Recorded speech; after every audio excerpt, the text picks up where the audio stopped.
I am gonna be completely honest with you guys and say that I have scripted a full YouTube video for the first time in my life. I'm probably not gonna stick to that script at all, but I will be referring to the notes just so I can keep it relevant. Just so you guys know that this is actually what it looks like to script a video. I feel like it's just really time consuming and I don't really feel like saying it all. I'm gonna be real with you.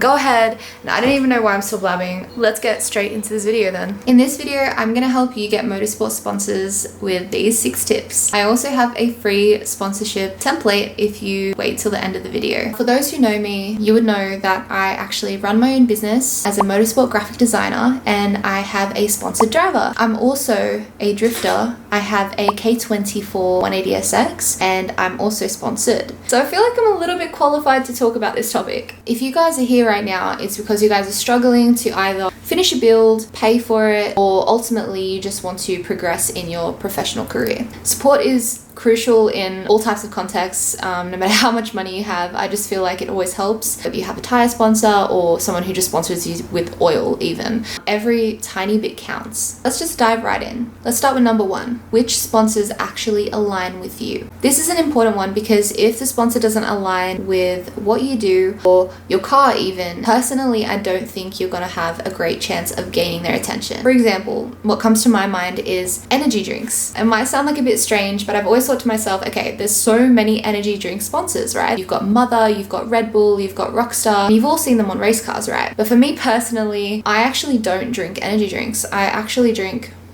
tea or matcha. And that's what I think of. I think of, okay, so I don't drink their drinks. Now I'm gonna have to walk around with an energy drink in my hand everywhere I go, drinking it. It doesn't suit me. Not only that, you'll also do a better job at promoting a business that you're actually interested in or you believe in or you support. Point number 2, the smaller the business, the greater the chance. Whether you're just starting out or you've been in the game for a long time, I think this applies to pretty much everybody. Most small businesses are typically run by either solo people or families. Small business will be wanting to find even small ways to promote their name so they can get out there and they can also expand. So just keep in mind that if you do decide to go with a smaller business, they might not be able to sponsor you with hundreds of thousands of dollars for a car build. They will be able to have slightly looser terms and the sponsorship will have a lot less pressure if that's what you're into. The more sponsors that you have on your car, the more professional you come across. And I know it could be like a little bit deceiving, but it's not also. It's just like a little trick that I think works quite well. In your first year of driving, you want to gain lots of little sponsors. The next year you might get approached by a larger company or a larger sponsor, and then they might be like, oh wow, maybe we want to jump on the bandwagon. The way you kind of become like this valuable asset. Smaller sponsors could be a very good entry point for you if you do want to gain larger sponsors in the future. Number 3,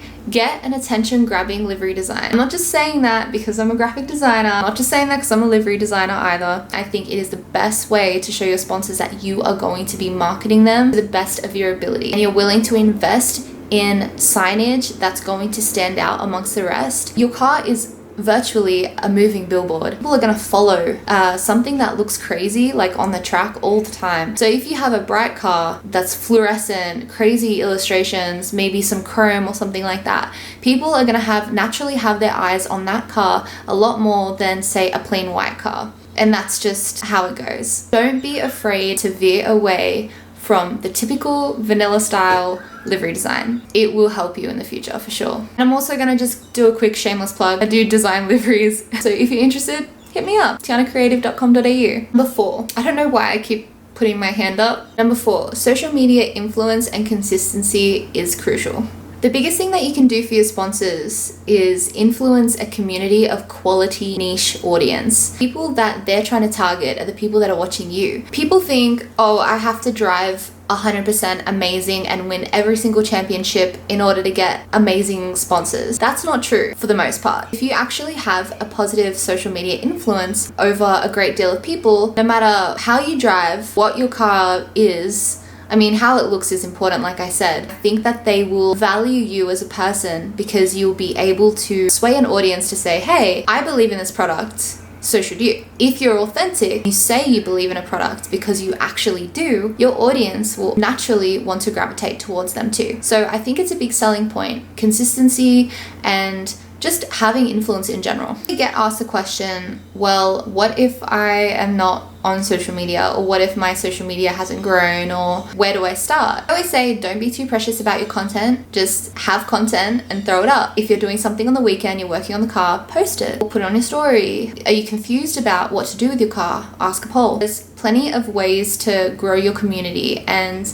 don't be worried about numbers, be worried about quality. You might have 100 people following you on Instagram, 100 of them or 99 of them comment. Like almost 100% of people are engaging with your content.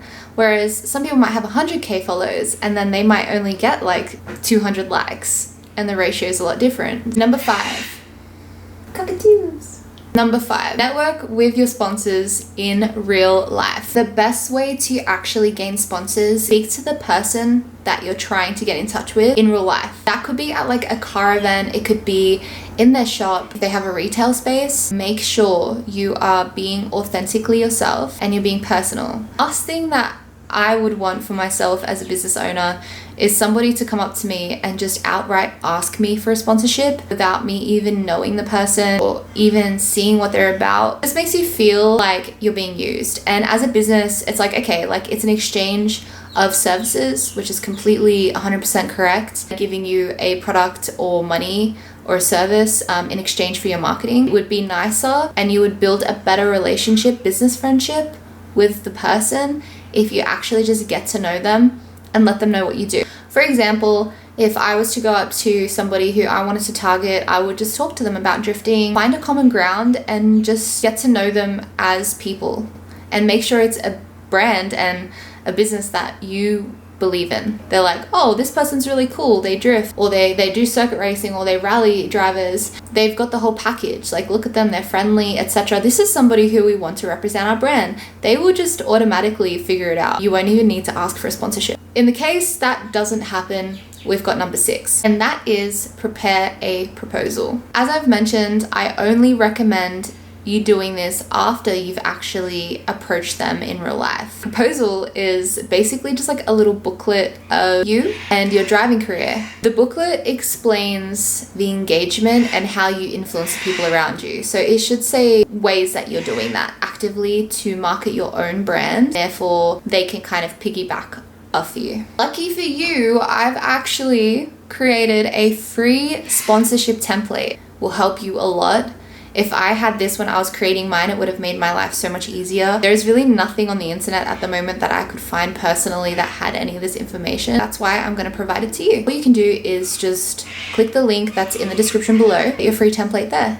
It's actually editable too, so it should be pretty straightforward if you can't get a graphic designer to help. The proposal helps you just basically be able to follow up fairly fast once you've met the person. So you won't need to sit there writing a proposal like straight up. You can just keep the email short and sweet and say, hey, it was nice chatting to you today, blah, blah, blah. By the way, I just had an idea. Find the link attached. If you're interested, I'd love to work with you. Something like that. And I think they will appreciate the fact that you've already got something on file, because it makes you look more professional.